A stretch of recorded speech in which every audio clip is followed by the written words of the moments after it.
Bonjour. Vous allez bien?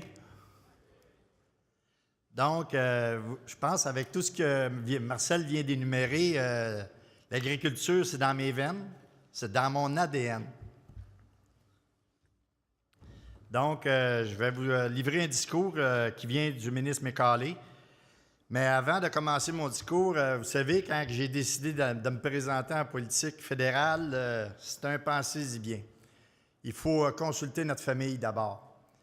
Si on veut avancer dans ce qu'on a comme ambition, il faut avoir la famille qui est derrière nous.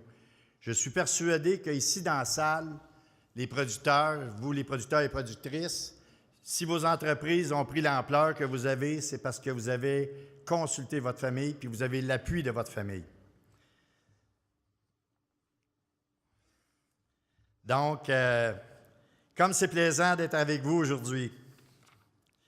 Merci Marcel, Monsieur Pierre, Monsieur Martin, président et délégué des fédérations de l'UPA, et tous les membres de l'Assemblée du Congrès général, un grand merci de m'accueillir aujourd'hui. Vous savez, pendant plusieurs années, j'étais assis avec vous. Et c'est un plaisir de retourner parmi vous aujourd'hui. En tant que producteur, je suis sincèrement honoré de prendre la parole au nom de mon collègue, le ministre McCauley, pour la 92e du Congrès général de l'UPA. J'ai l'impression d'être de retour à la maison en votre compagnie. Pendant mon passage à l'UPA, j'ai réalisé la grande valeur de l'organisation. J'ai réalisé, pas juste pour les agriculteurs, mais aussi pour l'économie québécoise. Le secteur agricole québécois est certainement un fleuron de notre économie canadienne. Avec une contribution au PIB de plus de 20 milliards de dollars, des exportations qui dépassent 7 milliards de dollars et près d'un demi-million d'emplois. Franchement, il y a de quoi être fier de notre agriculture et de nos familles agricoles. C'est pourquoi le gouvernement fédéral travaille en étroite collaboration avec le Québec pour les producteurs du Québec et le secteur pour créer un environnement qui va faciliter la croissance et mettre plus d'argent dans vos poches. Le secteur est en pleine croissance au Québec et au Canada. Le ministre McCauley a un certain nombre de priorités pour s'assurer que le secteur demeure compétitif et à la fine pointe de la technologie, dont le commerce et l'innovation, qui assureront un avenir prospère pour nos enfants. D'abord, le commerce. Vous savez, avec plus de 7 milliards en exportation de produits agricoles québécois, le commerce est essentiel à votre succès. C'est pourquoi le ministre et moi accordons beaucoup d'attention à cet enjeu. D'ailleurs, le ministre revient d'une importante mission commerciale en Chine, où il était accompagné d'une centaine de dirigeants du secteur provenant de partout au Canada, y compris du Québec, dont Groupe Export. Un autre marché important pour notre secteur est l'Union européenne. Nous sommes très heureux d'avoir signé l'accord économique Canada-Europe. C'est un accord progressiste qui va permettre à nos entreprises québécoises d'avoir un accès privilégié à ce marché de 500 millions de consommateurs, un des marchés les plus lucratifs au monde. Lorsque l'accord sera pleinement en vigueur, ce sera plus de 95 % des droits imposés par l'Union européenne sur les droits agricoles canadiens qui se seront éliminés. Le secteur même que le secteur estime même que le commerce de nos produits agricoles avec l'Union européenne croîtra de façon de 1,5 milliard de dollars par année. Tout en ouvrant de nouveaux marchés, nous sommes fiers de soutenir le système de gestion de l'offre du Canada. Chacun d'entre vous savez que j'ai traité des vaches toute ma vie. Dans mon entreprise, et aujourd'hui, c'est mon fils qui prend la relève chez nous.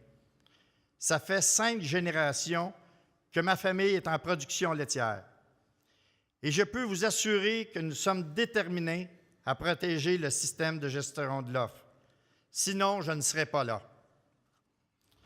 Le ministre McCauley aussi était en production laitière. Vous avez donc avec vous 2 personnes qui, par expérience, connaissent la gestion de l'offre et le rôle majeur qu'elle joue dans le succès des entreprises laitières. On avait promis d'être à l'écoute des producteurs, des transformateurs, des petits fromagers, et on l'a fait. On avait promis de construire un programme d'aide à la transition qui reflétait les commentaires que nous avions entendus, et on l'a fait. On avait promis de respecter notre engagement d'ouvrir une aide à l'industrie laitière du Canada pour qu'elle soit en mesure de faire la transition aux nouvelles réalités du marché dans le cadre de l'accord économique avec l'Europe, et on l'a fait. Je le répète encore, le système de gestion de l'offre a été mis en place par notre parti et il est là pour y rester. Les 350 millions de dollars annoncés par le ministre et moi, il y a 2 semaines, contribuera à améliorer la compétitivité en prévision de l'entrée en vigueur de l'accord économique Europe. Saviez-vous que les 350 millions de dollars est l'investissement fédéral la plus importante qui a été faite en agriculture depuis notre arrivée il y a 1 an. Ce programme servira à soutenir les efforts significatifs et continus que les producteurs laitiers du Québec font dans leur opération et dans leur entreprise. À mes amis producteurs de lait, je vous le dis, nous vous aiderons à adapter vos technologies et vos systèmes sur vos fermes. Et nous vous aiderons à augmenter votre productivité en modernisant vos équipements. Nous ne vous laisserons pas tomber. Compte tenu de la taille importante du secteur québécois, nous prévoyons qu'une part significative des fonds alloués sous 2 programmes sera destinée à des producteurs et des fromagers du Québec. Les détails des programmes seront officialisés après nos consultations avec la filière laitière, y compris les associations représentant l'industrie laitière québécoise. Pour ajouter à tout ça, nous avons récemment pris des mesures pour protéger l'intégrité de la gestion de l'offre au niveau du contrôle des importations. Le ministre a annoncé il y a 2 semaines que le gouvernement a pris des mesures pour répondre aux préoccupations concernant la prévisibilité des importations et l'efficacité des contrôles frontaliers applicables aux produits sous gestion de l'offre. Nous avons pris en défaut 5 entreprises qui importaient des produits sous gestion de l'offre dans le programme d'importation pour réexportation, mais qui introduisaient leurs produits de façon irrégulière sur les marchés canadiens. Ces entreprises ont été mises à l'amende et leurs permis d'importation ont été suspendus. Mes amis, le message est clair. La gestion de l'offre est là pour rester. En innovation, le ministre McCauley et moi misons beaucoup sur les investissements en innovation pour améliorer la compétitivité du secteur agricole et alimentaire canadien. Cet été, nous avons annoncé un investissement de 37,6 millions de dollars pour moderniser plusieurs centres de recherche et de développement d'agriculture et agroalimentaire du Canada. Les 3/4 de cette somme, dont 27,7 millions de dollars, serviront à moderniser nos centres de recherche et de développement ici, au Québec. L'argent sera utilisé pour la réfection de l'usine pilote à Saint-Hyacinthe en transformation alimentaire, l'installation d'un bioréacteur à Sherbrooke pour le bovin laitier et porc, le remplacement de cabinets de croissance à Québec pour les sols et les grandes cultures et l'amélioration des bâtiments d'entreposage scientifique à Saint-Jean-sur-Richelieu en horticulture. Un avenir prospère. Mes amis, quand on regarde le futur, ce n'est pas les opportunités sur le marché international qui vont manquer. Afin de vous aider à saisir les opportunités, nous travaillons avec le Québec et le secteur afin d'élaborer le prochain cadre stratégique pour l'agriculture, qui remplacera Cultivons l'avenir 2 en 2018. L'UPA a bien représenté les intérêts du secteur agricole québécois lors de ces consultations. Et je vous remercie pour votre belle participation. Je vais dire comme M. Lycée, laissez-vous aller. Donc, pour faire un cadre qui répondra à vos attentes, nous avons besoin de votre point de vue. Nous avons aussi commencé l'élaboration d'une politique alimentaire nationale. Nous allons élaborer la politique alimentaire nationale tous ensemble. Tous les intervenants et tous les Canadiens seront invités à apporter leur contribution. On veut investir en agriculture pour bâtir un avenir prometteur pour nos jeunes producteurs, qui sont l'avenir de notre secteur. En investissant dans l'innovation, en travaillant pour ouvrir des marchés nouveaux et trouver des débouchés pour les produits agricoles et agroalimentaires. On va s'assurer que nos jeunes puissent avoir des perspectives de carrière riches et prometteuses. Alors aujourd'hui, au nom du ministre McCauley, il me fait plaisir d'annoncer un investissement fédéral pour soutenir le secteur innovateur du bétail ici au Québec.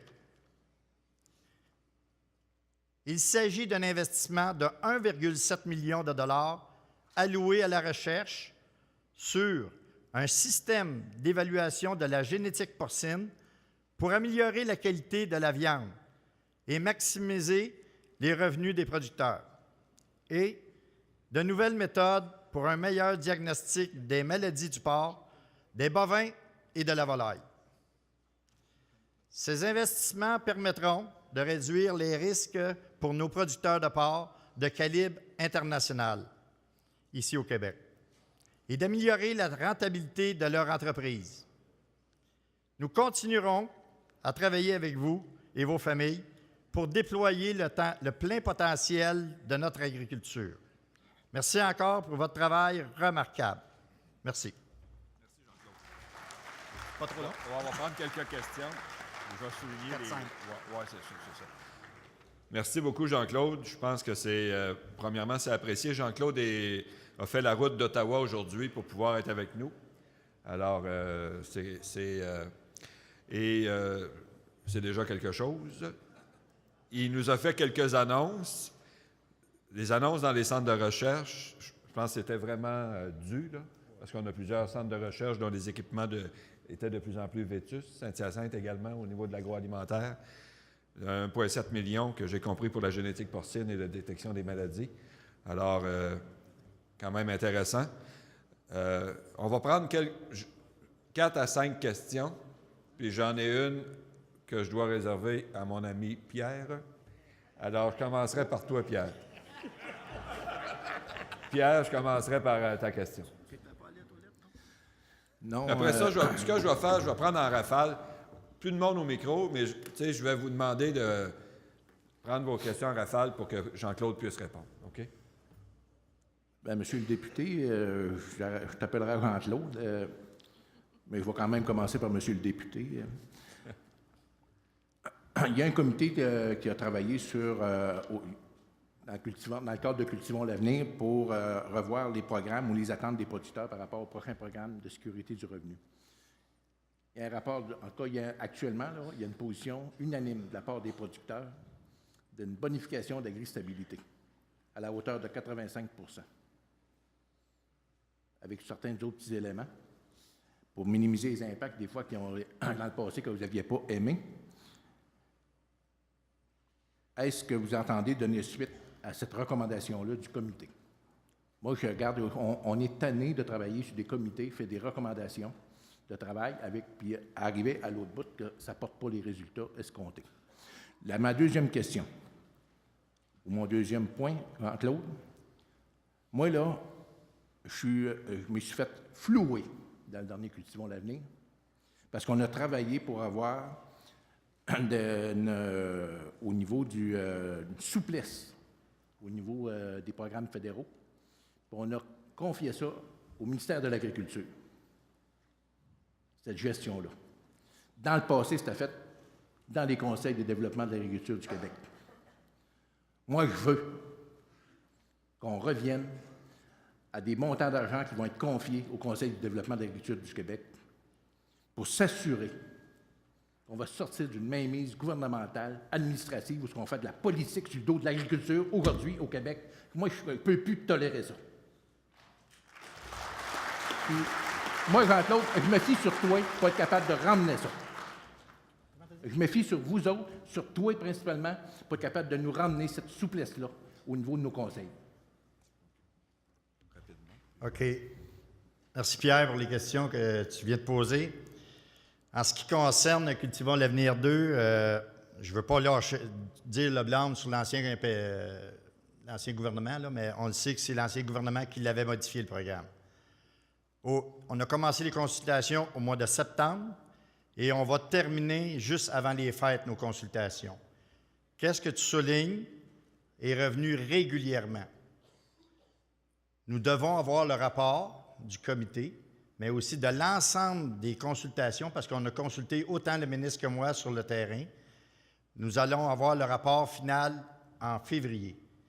Comme j'ai dit tantôt, ça vient à échéance en 2018, mais c'est certain que les commentaires que nous avons reçus, il y en a plusieurs qui vont être retenus. Donc, est-ce que, si tu veux, je te dise aujourd'hui, on va donner 85 % je ne peux pas te le dire aujourd'hui. Mais c'était entendu. Considérant ta deuxième question, ça, par exemple, j'en prends note. Je ne peux pas te dire, tu me l'as clairement dit, puis je pense que toute la salle l'a entendu aussi, mais j'en prends bonne note. J'ai des gens avec moi qui l'ont noté au moment où on se parle. Je pourrais te revenir. Mes attentes sont là, Jean-Claude, puis je ne vous lâcherai pas. C'est comme ça qu'on reconnaît un producteur. Micro numéro 1, Stéphanie.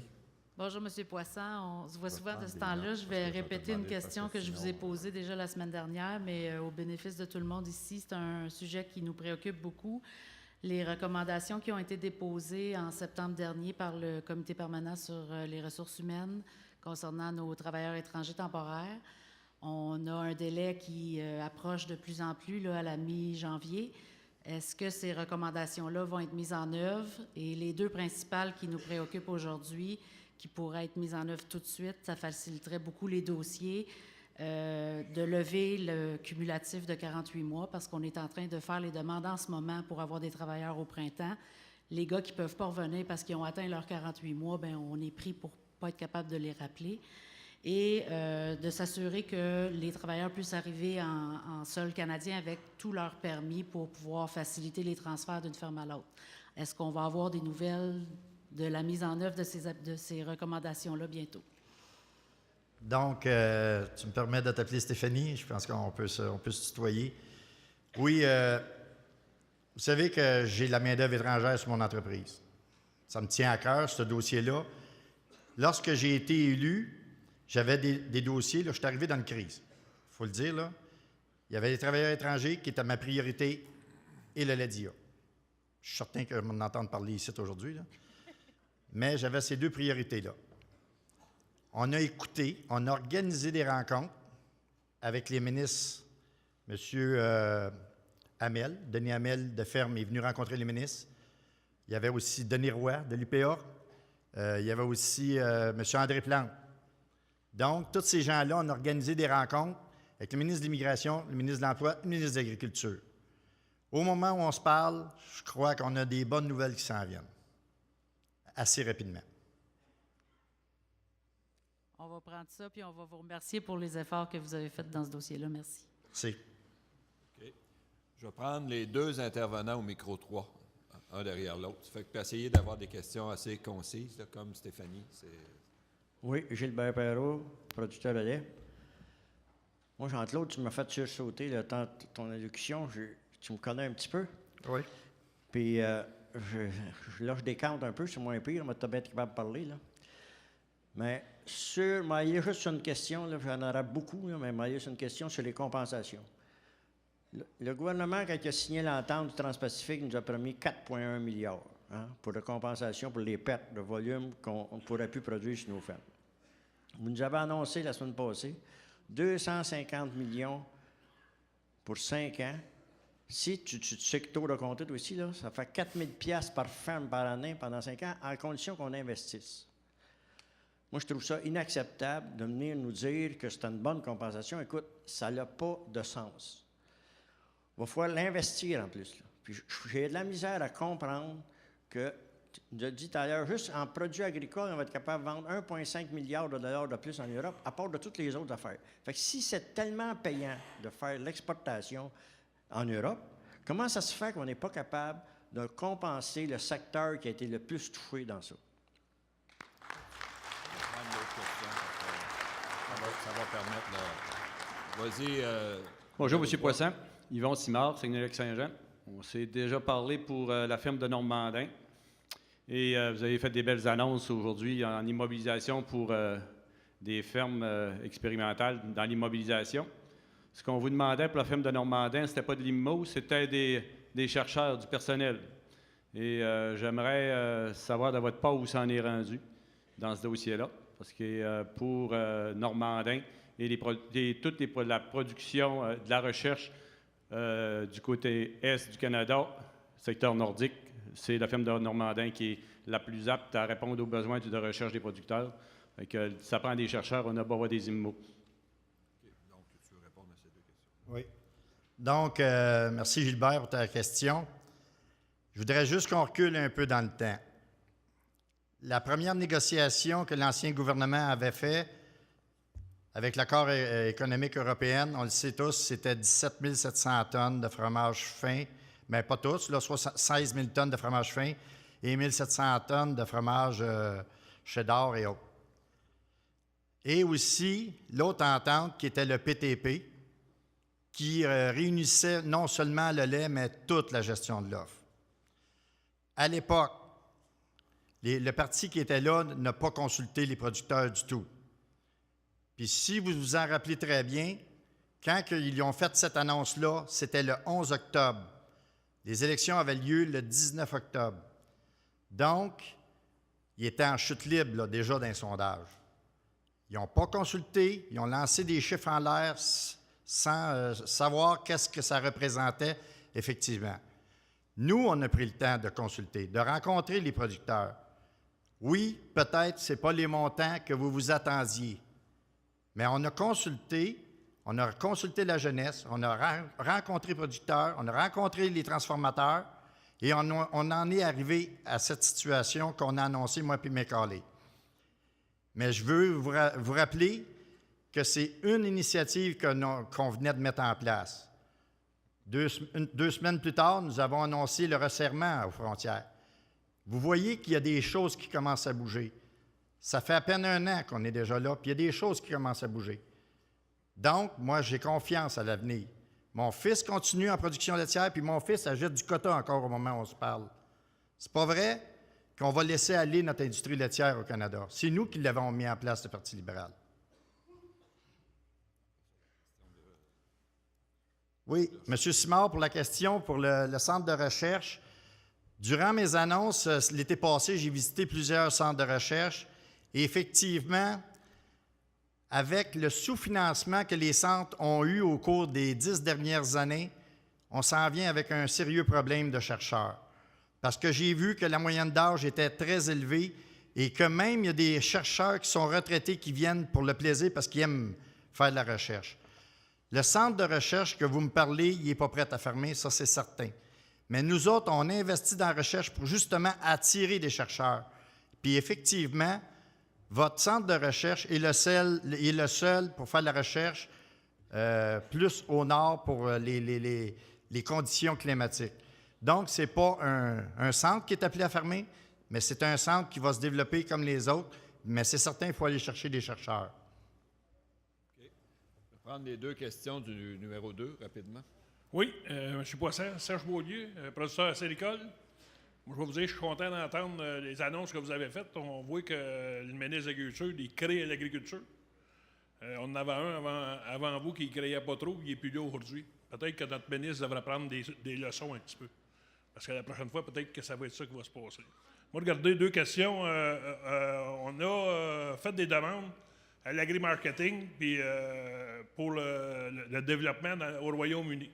On sait avec qu'est-ce qui s'est signé dernièrement, là, je pense que c'est important, ça presse d'avoir des réponses, justement pour savoir si on a l'appui du fédéral pour aller investir, pour faire connaître notre produit, justement, c'était au Royaume-Uni, pour que, justement, on puisse se développer encore plus. On vient de mettre 5 millions dans la taille.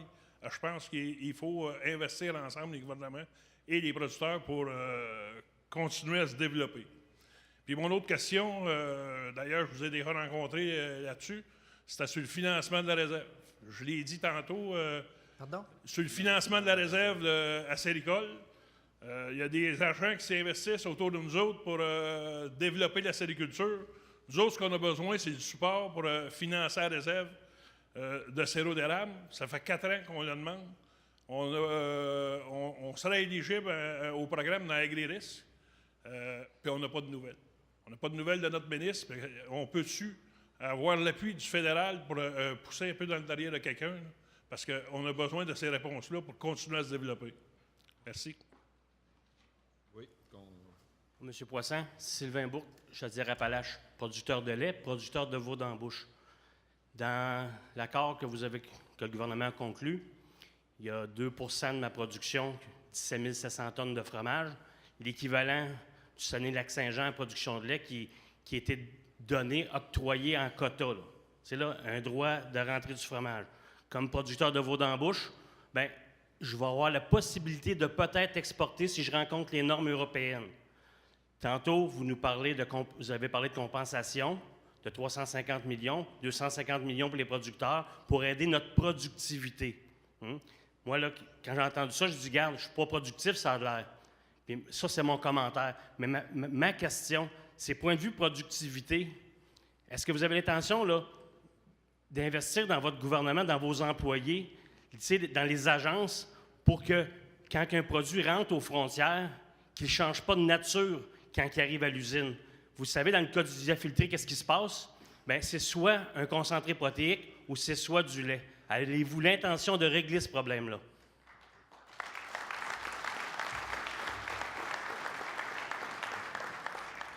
Donc, à la première question de Serge, agri-marketing, je pense que dans le Cultivons l'avenir qui s'en vient, vous avez clairement démontré les besoins qui devraient faire des modifications. C'était pris en note. Pour le sous-financement de la réserve des sirops, premièrement, j'ai oublié de dire comment c'est important la production acéricole au Québec. Vous savez, je pense que je ne l'apprends pas à beaucoup de monde, mais c'est 71 % que ça représente des exportations. Bien, vous êtes la majeure partie là, de production de sirop est ici, dont 71 % qui s'en va à l'exportation. Donc, on est très conscient des besoins de votre industrie et du financement de la réserve. Au moment où on se parle, Je ne peux pas dire oui, demain matin, tu vas avoir ton financement. Ça, c'est certain. Mais c'est encore sur la table de discussion. Puis j'ai très confiance qu'on va avoir de quoi une annonce à faire en ce sens-là. En ce qui concerne M. Bourque, vous m'avez parlé de veau d'embauche, puis vous avez terminé avec le lait diafiltré, en passant par les compensations, je crois. Le lait diafiltré, vous le savez, quand on est arrivé, le problème était là. Puis, il n'était pas, rien que là, il avait déjà pris une ampleur.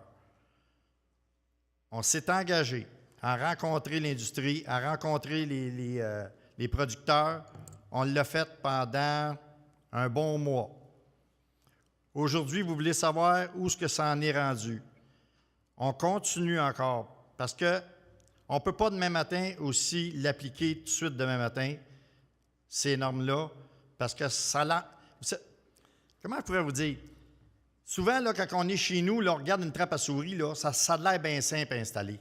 Mais il y en a comment qui se font pogner les doigts en l'installant, parce que ça a l'air trop simple. Mais c'est la même chose, là, moi, je vous dirais. Quand que je suis arrivé là, moi aussi, je pensais comme vous.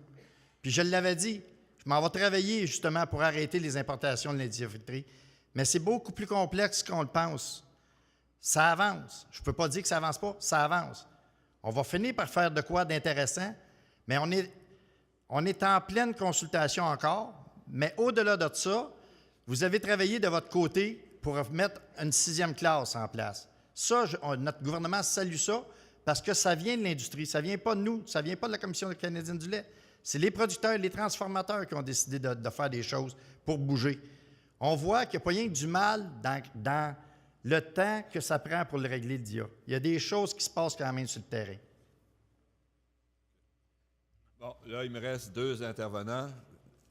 Ah, il y avait... Regardez, allez-y, je prends les 3 derniers, puis regardez, allez-y vite, là. Si les questions sont trop longues, je coupe. Je vous le dis tout de suite. Micro numéro 3. 5, pardon. Oui, Jean-Claude, c'est au niveau de la réciprocité aux frontières. C'est aussi clair que ça. Quand est-ce que le gouvernement, Régent B7, Montérégie, là, quand est-ce que le gouvernement fédéral va imposer? On s'impose des critères d'exigence supplémentaires pour les producteurs, pour notre consommateur, puis quand on les importe, c'est-tu drôle, si tout est beau, tout est bien. J'ai hâte de savoir quand est-ce qu'un gouvernement va appliquer de quoi qui est en jeu. Numéro 5. Jean-Claude Charette est président d'une firme sur les enquêtes, particulièrement sur les importations de produits laitiers clandestins. On se comprend, M. Poisson? Alors, qu'est-ce qui fait qu'on a attendu aussi longtemps pour que l'Agence d'inspection des aliments vérifie le contenu, et je répète, le contenu des citernes qui rentrent au Canada? OK. Donc, M. Charette et micro numéro 4. Pas mieux de répondre avant, là? Oui, un petit peu. Tant qu'à attendre, là. Merci, Bruno. Donc, Régent, sur les normes de réciprocité, on le sait que présentement, les frontières sont de plus en plus surveillées parce qu'ils ont eu une commande depuis qu'on est là. Et c'est la meilleure preuve, c'est que ça répond en même temps à la réponse à Jean-Claude Charest, la vérification. En ayant plus de personnes, pour monter un dossier, là, pour prendre quelqu'un la main dans le sac, ça prend un certain temps. Donc, il a fallu prendre un certain temps avant d'être sûr de prendre des gens en train de faire des choses qui ne sont pas correctes. Les normes là, de réciprocité sont claires. Ici, là, c'est la sécurité qu'on vise d'abord. Il faut que qu'est-ce qui rentre ici respecte nos normes à nous aussi. Il y a des choses qui avancent tranquillement, mais sûrement. C'est ce qu'on a donné comme mandat, de vérifier si ça répond à nos normes. Peux-tu être plus clair que ça? M. Charest, pourquoi ça a pris tant de temps à vérifier le contenu des systèmes? Bon, la vérification, mais ça a pris 1 an, parce que ça fait au moins 1 an qu'on est là, puis qu'on a accentué les vérifications pour prendre les gens de la main dans le sac. Puis je pense qu'on l'a démontré il y a 2 semaines, on en a pris des gens avec la main dans le sac. Ça, c'est un signe assez clair pour les prochains qui vont essayer de s'aventurer aussi. Bon, on n'a plus de temps. Oh, OK, micro numéro 4. OK. Merci, M. le Président. En passant, mon collègue, il est comme ça, là. Fait que, il y en a 10 qui ont voulu me le placer aujourd'hui, là, mais c'est comme ça. Monsieur Poisson, petite correction, là, je sais qu'on ne peut pas tout... puis en avant, c'est difficile, je connais ça un peu. C'est la classe 7, c'est pas la classe 6. On est susceptible au Québec, là, puis c'est la classe 7. Mais la classe 7 là, ne règle pas tous les problèmes. On vous le dit et on vous le répète. Puis je salue le gouvernement dans l'action qu'il a faite, mais ça, c'est sur le rapport de droit et ce n'est pas sur le lait diafiltré. C'est sur le rapport de droit que vous avez mis les points sur la table, puis je vous salue là-dessus. Je vous en remercie. Il y a 2 semaines, on avait notre AGS, puis même aujourd'hui, il y a des producteurs qui m'ont parlé, qui ont descendu le 2 juin à Ottawa, qui ont fait plusieurs heures de route, là, voire presque 20 heures de route. Et il était déçu qu'il n'y ait pas personne qui vienne les saluer après tant d'efforts. Parce que le 2 juin, c'est pas mal dans le rough d'ouvrage. C'est pas parce qu'il y avait une journée de libre. Là. Je fais le message. Et aussi, bon, il n'y a pas eu de solution. Il y a eu des questions que je remercie, là. Il n'y a pas eu de solution. Et le lait diafiltré reste un problème, même avec la classe 7. Je veux que le gouvernement soit bien au courant de ça. Plusieurs fois, je vous le dis. Je vous le dis encore plus en public, là. Bon. Les compensations, Gilbert a fait un très bon commentaire.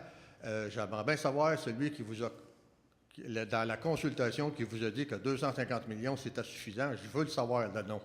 Le nom de ce gars-là. Lors des élections, on a eu des élections, on n'a pas eu, mais il y a eu des élections aux États-Unis, il n'y a pas longtemps.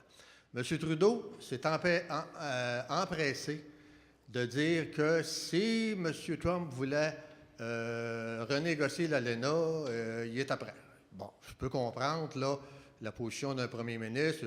Il va avoir des airs lousses, puis il se dépêche à être gentil avec le nouveau président. Je peux comprendre ça. Je peux comprendre qu'il a peut-être perdu avec le décès de M. Castro aussi.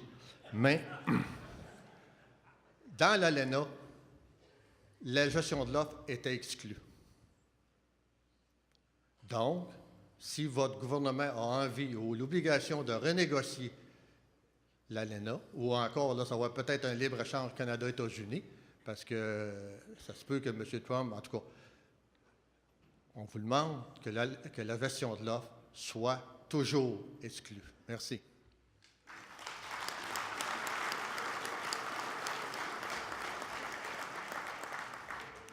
Donc, merci Bruno. La classe 7, je te l'accorde, ça ne règle pas tous les problèmes. Ça en a fait un bon bout quand même. Moi, les chiffres me parlent toujours un peu. J'ai regardé les dernières années comment est-ce que la gradation du lait diafiltré a rentré par la Commission canadienne du lait. On vient à bout d'avoir quelques chiffres.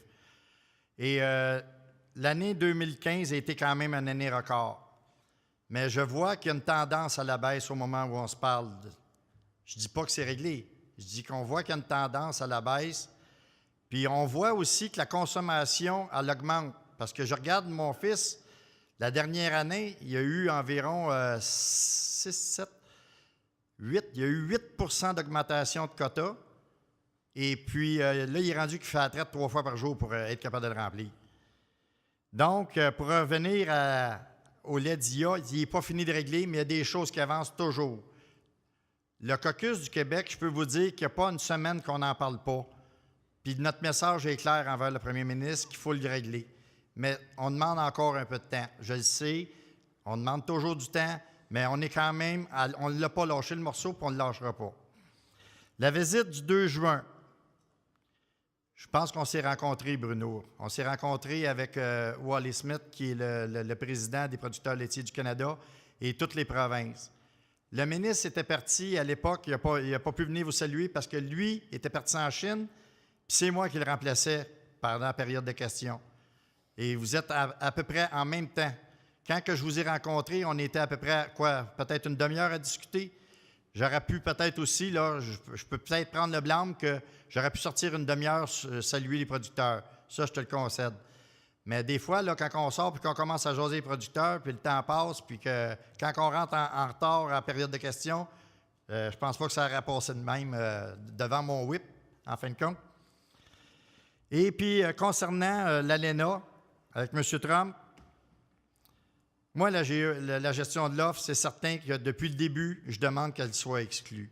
Qu'elle soit exclue dans toutes les prochaines ententes, parce qu'à chaque fois que je prends la parole sur la gestion de l'offre, je dis que nous avons déjà concédé 10 % de notre marché.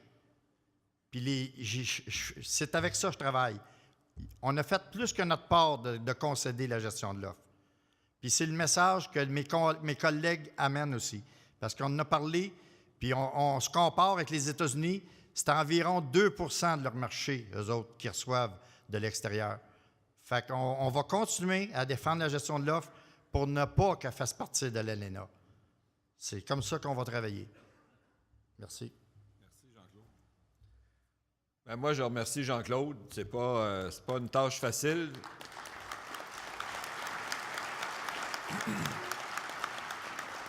Et en même temps, je suis sûr que toutes les questions que vous avez posées, puis la détermination que vous avez montrée pour obtenir des résultats, il a compris.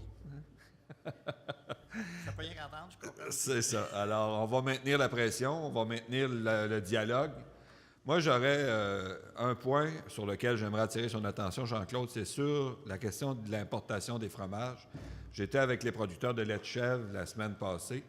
C'est une question que j'avais posée à M. McCauley lorsque je l'ai rencontré. On a des producteurs de lait de chèvre, lait de brebis.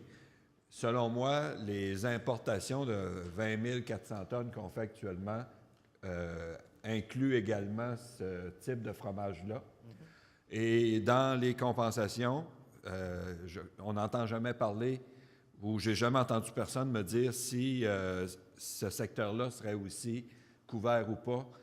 Parce que si les importations de 16 000 tonnes de fromage fin supplémentaire impliquent ou incluent également du fromage de chèvre et de brebis, ce secteur-là est aussi affecté que le secteur laitier. Puis c'est évident qu'à ce moment-là, c'est une autre raison d'augmenter les compensations pour également couvrir ce secteur-là.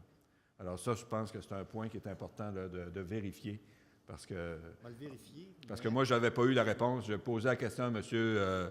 Seppé, puis il n'était pas certain. Il devait me revenir. Je n'ai pas eu de retour de ça. Okay. Mais je pense que ce secteur-là, actuellement, là, est un peu inquiet par rapport à ce qui s'en vient aussi. J'en prends bonne note. Par contre, lors des consultations, je n'ai pas vu ces gens-là se manifester, à ma connaissance. C'est sûr qu'il était invité. OK. On en prend bonne note. OK. Alors, merci beaucoup, Jean-Claude. Sur ce, on lèverait la journée. On a